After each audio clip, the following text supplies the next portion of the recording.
Voting is underway for Liberia's next president. We'll have a live report from Monrovia. Avoiding alcohol-related accidents and worse during the holiday season. And African fashion designers called for greater investment in the industry. Africa 54 starts right now. Good evening and welcome. I'm Vincent McCory. This is Africa 54. Liberians are choosing a new president on Tuesday in a Tuesday round of elections. The final two candidates are former international footballer George Weah and Vice President Joseph Boakai in an election that analysts say is too close to call. What I've seen today, the turnout seemed to be kind of less than what we had during the first round. But I think, just as I said before, that because it is well organized now and people know where to go to vote. Well, in the first round of voting on October the 10th, Weah topped Boakai, but neither candidate got more than the 50% needed to win outright. Both candidates have been accused of offering vague platforms beyond assurances on free education and investment in infrastructure and agriculture. Now, voters are selecting a successor to President Ellen Johnson Sirleaf, who is stepping down after serving 12 years as Africa's first elected female leader, representing Liberia's only democratic transfer of power since 1944. Joining us now by phone from Monrovia is James Putty, the host of Viewers Daybreak Africa radio program. James, welcome to Africa 54. Thank you very much, Vincent. Now, are things going on there? The polls are still on. How can you describe the situation for us, the turnout and all that goes with voting? Yes, people are still voting, Vincent. According to the Election Commission, the polls are going to be open until 6 p.m. local time. That's almost about an hour or so from now. But they said that once you are in line and it's 6 o'clock, you will still be allowed to vote. And in terms of how the process is going, so far, since this morning, people have been voting in an orderly fashion, although when you compare this with the first round, they tell us that the first round always has more voters than the runoff. So everything has been orderly. People are really, really listening to what the Elections Commission has told them, what to do and what not to do. So that's what's happening right now. Yeah. Now, James, we know that you've been talking to voters. What are they telling you, especially when we know that now this is very critical, particularly the two candidates that are leading, Mr. Boakai and George Weah? What are the voters telling you? Vincent, one thing I find is that people are very passionate about who they support. We have two candidates. You know, the first round was 20 candidates. This time, the voters are able to zero in on two candidates. So the camps are divided. George Weah people are as passionate as possible. They believe they are the one who are going, their candidate is going to win. They talk about change. They are the change candidate, so they believe he will win. And Vice President Joseph Boakai people also are as passionate. They believe that he has the experience and that he should win. I had a chance to talk with a number of voters here during the voting at several polling stations. Yeah. Now, we know that when there is a runoff, people expect to see some of those who are perhaps in the opposition join another party at this time or join the ruling party. What happened to the 20 other candidates? Where is their support? That there's been what we call horse trading, a lot of horse trading, political horse trading going on, Vincent. In some places they call it crossing the carpet. Some of the candidates who were in the first round vote, as you know, the 20 candidates were there. A lot of them are joining with the crossing to George Weah's side, to Vice President Boakai's side. You will have the Liberty Party, the entire team, except for the leadership, except for the presidential candidate, Mr. Bromsky, has declared their support for George Weah. Benoni Ure, who also was a presidential candidate in the first round, has declared his support for Vice President Joseph Boakai. All right, James, thank you very much. We'll be waiting for, of course, the results, and you tell us some more. James Butty, the host of Viewers Daybreak Africa radio program. Now from West Africa to East Africa, sexual violence occurred during Kenya's recent electoral turmoil. That's according to a recent report by Human Rights Watch. The report alleges that police committed more than half of the assaults. As Mohammed Yusuf reports from Nairobi, the government has taken issue with the assessment. August 11th, 2017 is a day that Akinyi will never forget. Her neighborhood descended into chaos like other parts of the country after a disputed August 8th presidential election. According to Akinyi, not her real name, the police entered her block and instructed all men to come outside, including her husband. Then 3 police officers walked into her room. Mapolisi wenyewe waliniambia mimi ni mali ya serikali. When they walked in, they said to me I was the government property, and I asked how I am someone's wife. They hit me with a baton twice. That's when I knew they were serious. Another one grabbed and tore my blouse, saying to me, "You will know how you have become the government property." Then they raped me. It's painful and hard.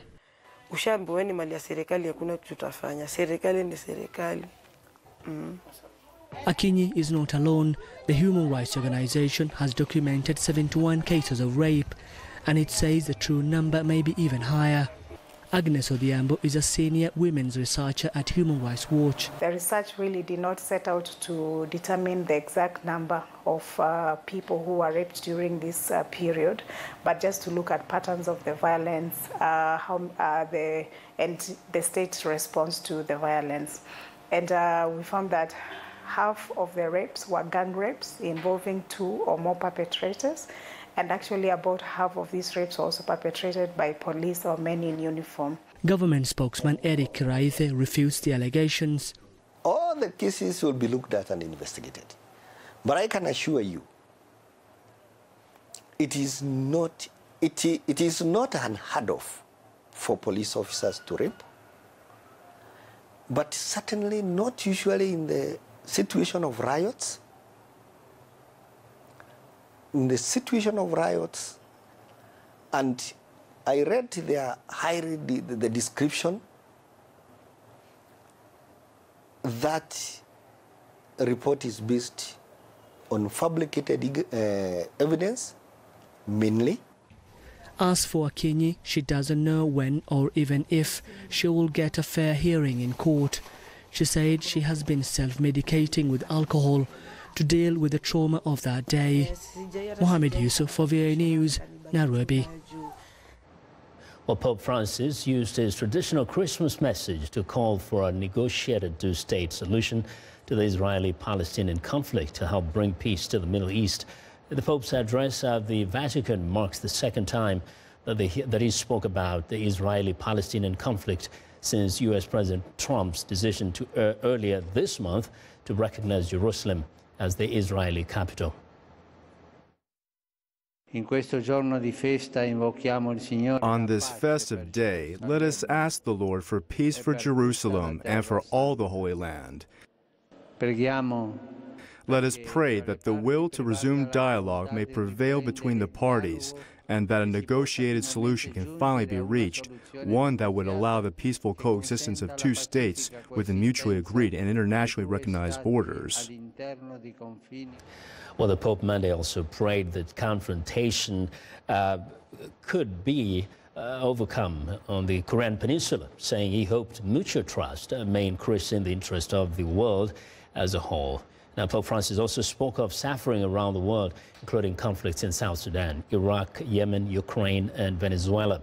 He mentioned his recent trips to Myanmar and Bangladesh, urging officials to provide for adequate protection of the dignity of minority groups in that region. Now, the Guinea-Bissau Writers Association gathers dozens of people who come from different backgrounds but share the same goal: to improve the literature of this small West African country. With one of the world's lowest literacy rates these poets and novelists have a hard task ahead of them. Ricky Shryock reports from Bissau. Each month, members of the Guinea-Bissau Writers Association meet to share their newest works and support the country's small but dedicated literary scene.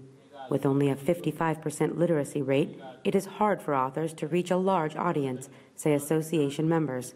Still, writers such as Rita Ye say they are determined. The writing community here is very small, or it's very young. Young in the sense of there are not so many people that write books or publish books. What I do think is that there is many people who write poems, stuff like that, but they don't publish their work. So I would like to see more young people, more people publishing what they do, what they write. She says despite the challenges, writers can help improve their country and forge a stronger national identity. The former Portuguese colony has been plagued by military coups and instability and is ranked among the bottom 10 countries on the United Nations Human Development Index. There is some things that still hold us down, that hold us back. We can go forward because we are very attached to the past, and we are still living about independence, the war. Of the 40 members of the group, at least half are poets, a style that meshes well with the region's rich history of oral storytelling. Poetry also provides a practical platform for shorter works for authors who are busy with day jobs. One of those poets is Manuel da Costa, a major in Guinea-Bissau's army. He has also written about the country's drug trafficking underbelly, a dangerous topic. But he says the nature of poetry allows him to sidestep any trouble he might encounter. Poetry language is subjective. When you are writing, it's only you who knows what you are writing. Anyone who is reading it can have their own interpretation. Another author, Antonio Afonso Te, has just published a book on how to write in Creole, the local language that is based on Portuguese. He says learning how to write in Creole and integrating that into the national education program can help develop the country and its literary scene. I need to do it because I think that the Creole should be introduced for the education in Guinea-Bissau, because most of people speaks Creole. And another thing that is important is that the teachers, they dominate better Creole than the other language that they use for teaching. Whether it's poetry or novels, in Creole or Portuguese, the writers of this country hope they can use their craft to help Guinea-Bissau turn a new page toward greater development. Ricky Shryock for VOA News, Bissau. Well, I want to know what you think about Africa 54 and the stories we cover. Join the conversation on Facebook. The address is Africa 54. We're also streaming our show live on Facebook, so check us out and share our show with your friends. Find me on Twitter at VOA Vince McCory. Now coming up, avoiding drinking-related incidents during the holidays. Stay with us.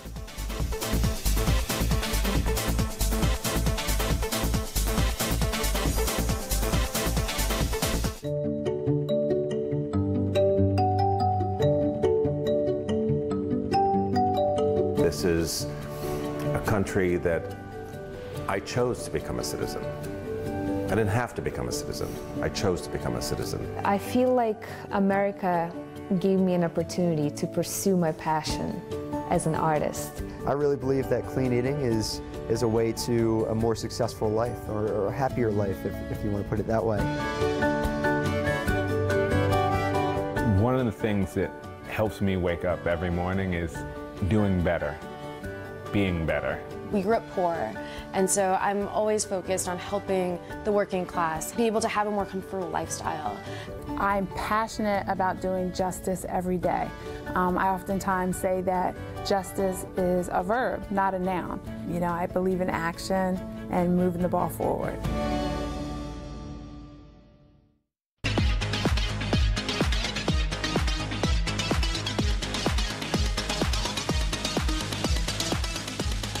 Well, it's time now for our Africa 54 Health Report, and joining us now is Africa 54 Health correspondent Lino Madu with a look at the link between alcoholism and the holiday season. Lino.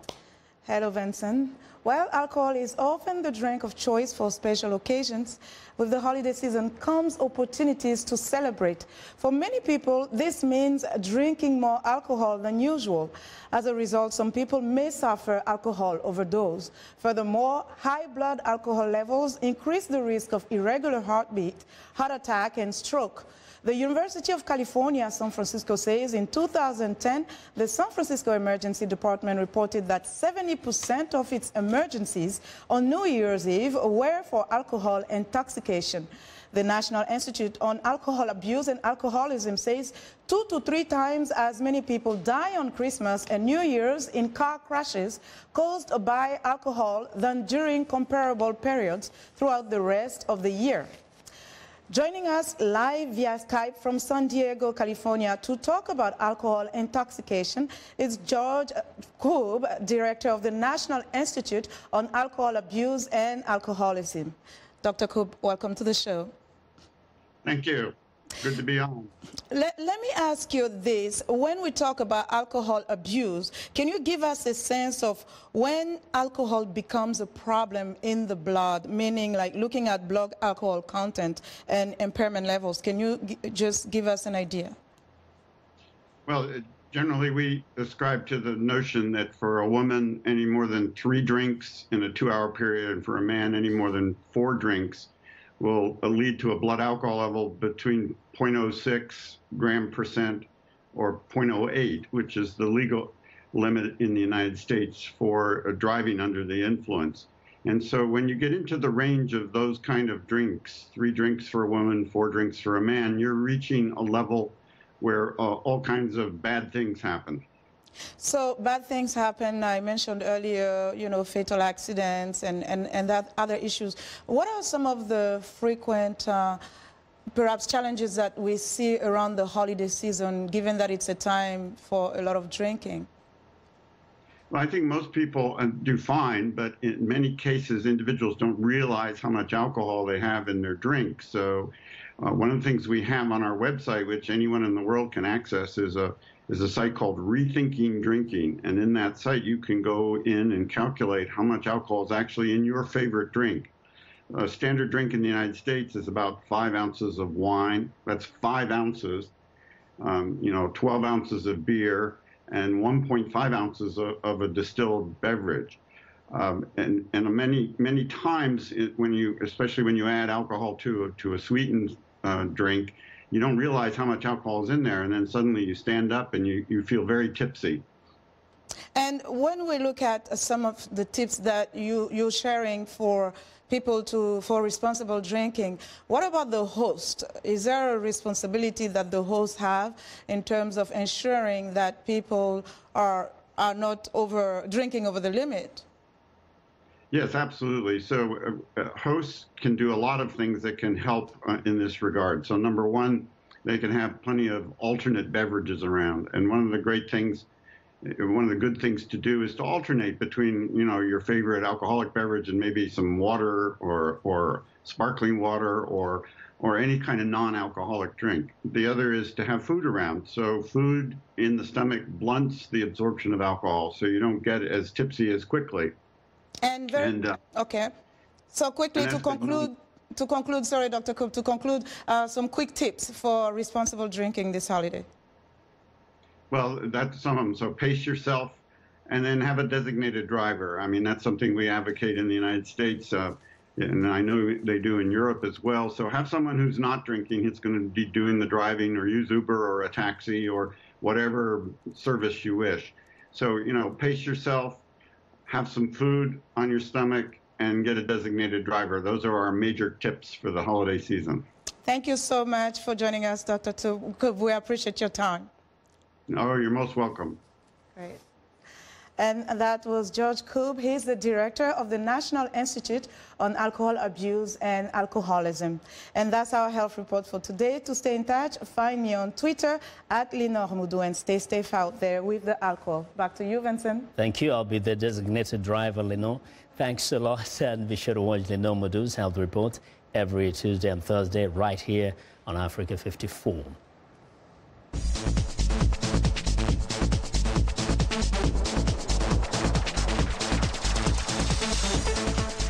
Welcome back. Now, the United States is a vast country with much natural beauty. Joining us now is Africa 54's Esther Gideon, and she has with her one of America's most adventurous travelers and admirers of American national parks. Esther. That's right, Vincent. U.S. National Parks traveler Micah Meyer has set a high goal for himself to visit all 417 U.S. national parks. He started his journey in April 2016 and has visited over 271 parks and monuments so far. Micah joins me in the studio to tell us more about his adventure. Micah, it's a pleasure to have you on Africa 54. Pleasure to be here. Thank you. Now, most people would ask, why do you do this? What's the inspiration behind it? Yeah, so when I was 19 years old, I lost my father to cancer, and he was just 58 at the time. So I really learned a lesson about carpe diem and, valuing today while we have it. So I made it a goal that when I turned 30, I would do something to share this message with the world, this idea, this lesson that tomorrow's not guaranteed. And obviously, the adventure has not been without risks. Have you encountered any scary moments so far? Yeah, I have a solar power system in my van, actually, that melted in Texas. And so I thought my van that I live in was going to catch on fire. That same van, I was up in Washington State, and I was backing up, and I came into a ditch, and the van started to tip. And so I threw open the door, I pulled it down, and I yelled for help, and some people helped me push the van out of the ditch, or else the van and myself would have flipped and maybe died. So it's scary at some points. But so far, you've visited so many. I mean, what stands out? What is the most spectacular place you've been? So one of my favorites I talk about a lot is Dinosaur National Monument, and that's because it's not one of the 59 national parks that most people think of. It's one of these, 417 lesser known ones, and it's so spectacular. It's got rivers and canyons and long green plateaus and rolling mountains and snow-capped mountains. It's got everything you can ask for in any National Park Service site all in one place. So now you have about 145 national parks to go to, yeah. And do you have a goal as to when you want to complete seeing all these national parks? Yeah, so I started on April 29th, 2016, which was the 11th anniversary of my father's passing. So my goal is to end exactly 3 years later on April 29th, 2019. Wow, you have some time, but not so much. Now, what is the message really for the Americans and even for our viewers in Africa? Is it something to do with the national pride? Is it patriotism? What is it really? Well, this was one of my life dreams, and I committed to doing it at 30 in case I, like my dad, pass away younger than we all hope. And so what I would encourage people around the world to do is whatever their dreams are, it doesn't have to be visiting the national parks, but whatever their dreams and their goals for their life is, to pursue it as soon as possible and with as much passion as possible, because we never know which day will be our last. Now, this is very costly because even a small trip costs quite some money. How do you get to do this? Where are you getting your money? Yeah, so I saved up for a decade throughout my 20s, working multiple jobs to save the money to start this, and even then it wasn't enough. And so along the way, I speak. Every week I speak at different places across the country and put out a little donation basket, and either people give there in person or they go to my website, micahmeyer.com, and they donate there, and that's kept me going so far. Now, with the risks that you may have to encounter going to different places, do you go with paramedics, doctors, or how do you ensure that you're really safe in case of anything? No, so I have, a health insurance. I was actually I'm home here in Washington, D.C. right now, so I can go to the doctor and the dentist and, get my vaccinations for when I go to American Samoa. And when I'm in Alaska, I'll have to carry bear spray with me at all times to make sure that if I unfortunately do encounter a bear and it charges me, that I'm able to defend myself. So yeah, there's a lot of risks that, hopefully I've got an angel watching out for me. Well, what next for you after you visit all the parks, very briefly? Yeah, once I finish this, I'd love to write a book about the experience, to go on a speaking tour, and then ultimately I'd love my own TV show, getting to share America and the world with TV viewers around the world. Oh, great. Thank you so much, Micah. Thank you. Thanks for having me. Micah, thank you. And Micah Meyer is a U.S. National Parks traveler. Well, it's time now for a short break. Still to come on Africa 54, taking African fashion to the next level. We'll be right back.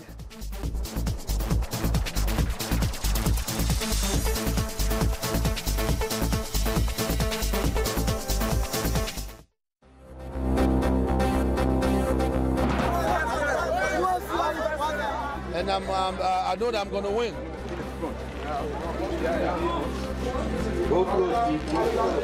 With a shotgun, 2 pistols and a stick, and they said, "We are going to kill you today."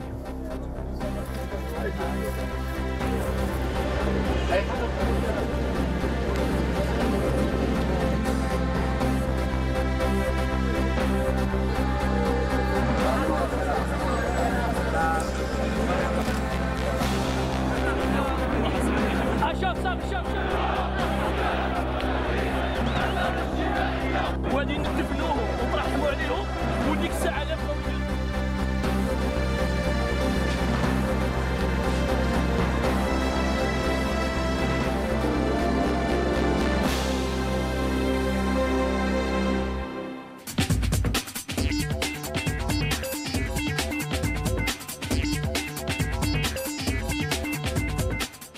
Welcome back to Africa 54, and here's what's trending.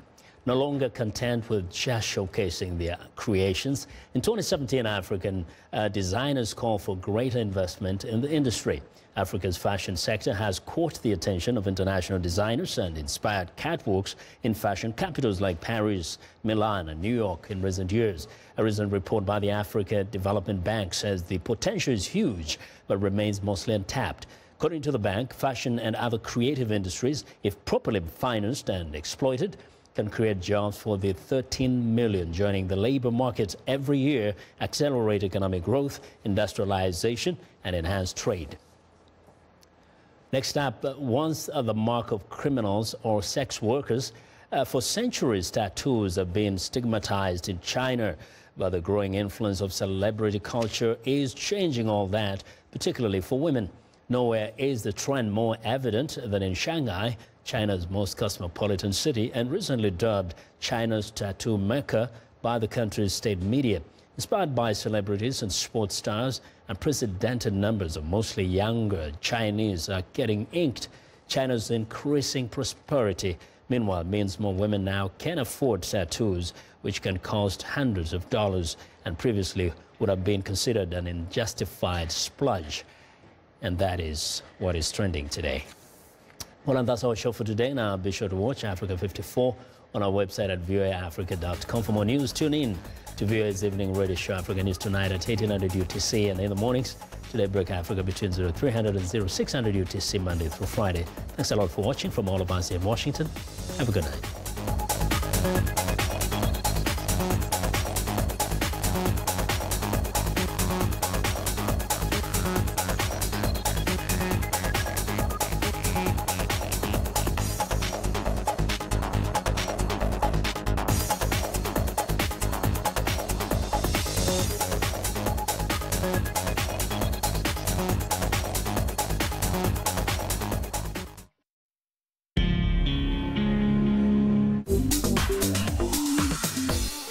Welcome to English in a Minute. Most people enjoy listening to music. But is this expression actually about songs and tunes? Music to my ears. Jonathan, I cannot believe we have to work over the weekend. Did you not hear the news? The meeting for the project got canceled. No work this weekend after all. Awesome! That is music to